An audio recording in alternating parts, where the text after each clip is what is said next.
السلام علیکم ورحمۃ اللہ وبرکاتہ۔ صبح خیر،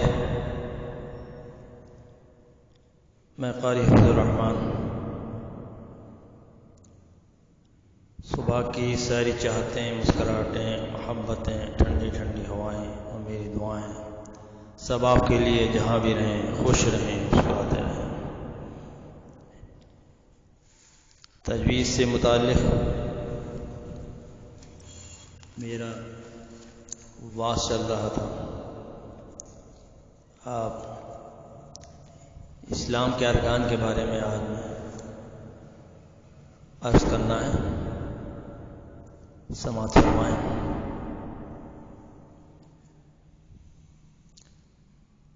اسلام کے ارکان دنیا میں ہمیشہ نہ کوئی رہا نہ رہے گا، آخر ہر شخص ایک روز یہاں سے جائے گا اور آخرت میں اپنا کیا پائے گا۔ بس ہمیں چاہیے کہ ہم اپنی زندگی میں وہی کام کریں جو ہمیں آخرت کے عذاب سے بچائے، اور وہ کام یہ ہیں کہ ہم اپنے خالق کے سب احکام جانیں اور مانیں۔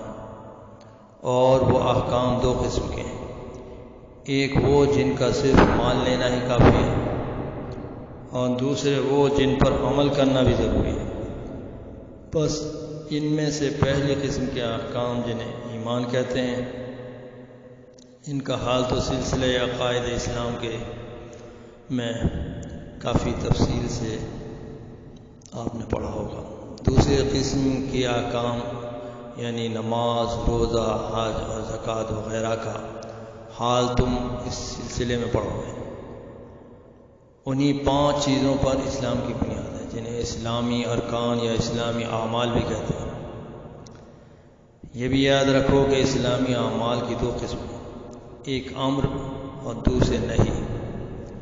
اسلام نے جن کاموں کے کرنے کا حکم دیا ہے وہ امر، اور جن کاموں کے کرنے سے منع کیا ہے وہ نہیں کہلاتے ہیں، اور جن چیزوں کے کرنے کا حکم دیا ہے وہ فرض، واجب، سنت، مستحب ہے، اور جن چیزوں کے کرنے سے منع فرمایا وہ حرام، مکروہ تحریمی، مکروہ تنزیہی ہیں۔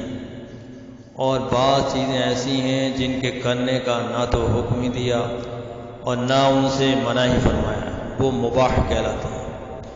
اس لیے پہلے ان چیزوں کے معنی تمہیں معلوم ہونے چاہیے تاکہ ہر چیز کو اچھی طرح سمجھ سکو۔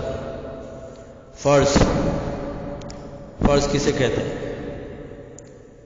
فرض اسے کہتے ہیں جو کسی یقینی اور پختہ دلیل سے ثابت ہو اور اس کے ثبوت میں کوئی شبہ نہ ہو، اس کے کرنے والا ثواب اور نہ کرنے والا عذاب پاتا ہے، اور اس کے فرائض ہونے سے انکار کرنے والا کافر ہوتا ہے۔ جیسے نماز فرض ہے اور اس کے فرض ہونے کی دلیل قرآن مجید کی آیات میں موجود ہے۔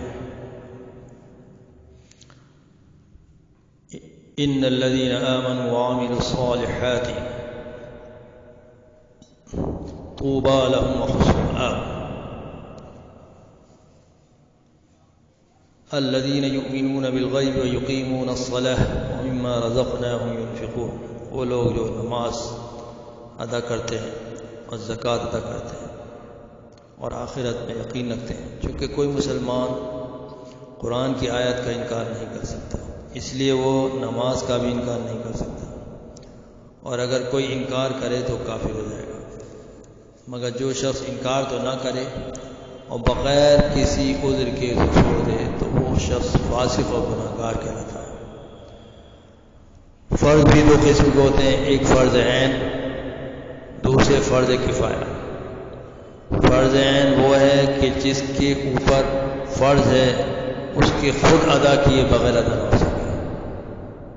جیسے اس فرض کو کوئی دوسرا نہیں ادا کر سکتا، اس کو خود ہی کرنا ضروری ہے جب بھی ادا ہوگا۔ جیسے 5 نمازیں ہیں کہ جن پر فرض ہیں وہ خود ہی ادا کرنا تو ادا ہو سکتی ہیں، کسی دوسرے کے ادا کرنے سے ان کا فرض ادا نہیں ہوگا بلکہ ان کے ذمہ رہے گا۔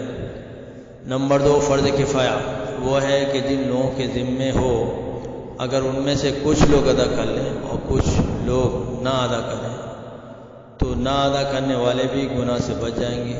جیسے نماز جنازہ ہے کہ کچھ لوگ پڑھ لیں تو سب گناہ سے بچ جائیں گے، اور اگر کوئی بھی نہ پڑھے گا تو سب گناہ گار ہوں گے. فرض عین اور فرض کفایہ کا حال میں بتا چکا ہوں.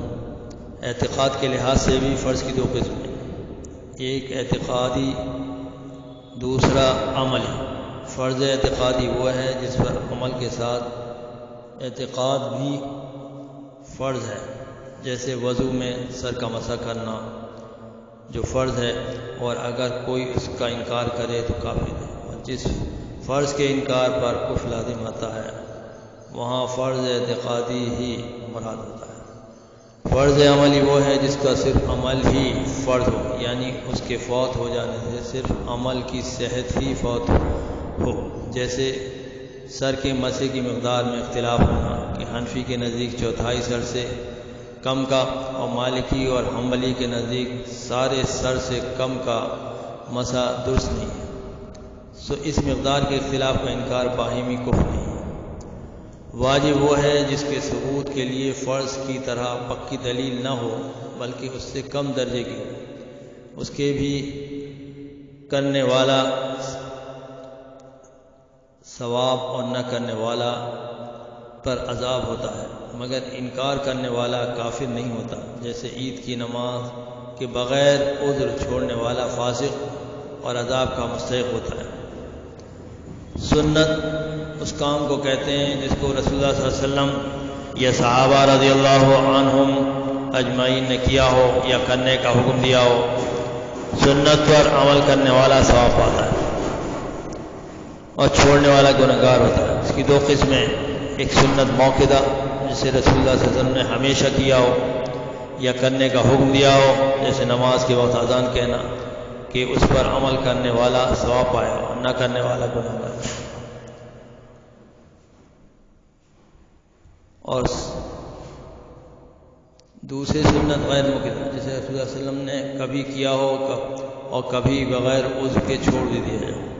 جیسے وضو میں ہر عضو کو 3 مرتبہ دھونا.